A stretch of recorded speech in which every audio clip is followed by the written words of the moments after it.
మనం ఏ ప్లేస్ చూడటానికి వెళ్ళినా అక్కడ వాళ్ళ ప్రొడక్ట్స్ని డిస్ప్లే చేస్తారు కదా. అలాగే డాల్ఫిన్ షోకి వెళ్ళినప్పుడు ఈ సోప్స్ అన్నీ డిస్ప్లే చేస్తున్నాయి. ఈ సోప్స్ అన్నీ మామూలుగా మన సోప్స్లా లేవు, ఇవన్నీ పౌడర్ రూపంలో ఉన్నాయి. అదే మన బట్టలు ఉతుక్కుంటాం కదా, సర్ఫ్ ఉంటుందే, అలా పౌడర్ ఫామ్లో ఉన్నాయి. బాత్ పౌడర్స్ అంట. నేనైతే ఇలా బాత్ పౌడర్స్ని, బాత్ బామ్స్ని చూడటం ఇదే మొదటిసారి. ఇలా కూడా ఉంటాయా అనిపించింది.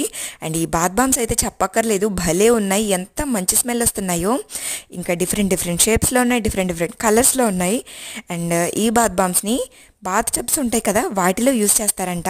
జస్ట్ పైన కవర్ తీసేసి డైరెక్ట్గా వాటర్లో వేసేయడమే. వాటర్తో రియాక్ట్ అయ్యి వెంటనే కరిగి టబ్ మొత్తం ఫోమ్లా వస్తుందంట. అసలు చిన్నప్పుడు కూడా కాదు, మొన్నటిదాకా సబ్బంటే రుద్దుకుంటేనే అరిగిద్దని తెలుసు, కానీ ఇలా వాటర్లో వేస్తే వెంటనే కరిగి నొరగలా వస్తుందని తెలీదు. మీరు ఎప్పుడైనా ఇలాంటి బాత్ బామ్స్ని ట్రై చేశారా? ట్రై చేస్తే కింద కమెంట్ చేయండి, లైక్ అండ్ సబ్స్క్రైబ్.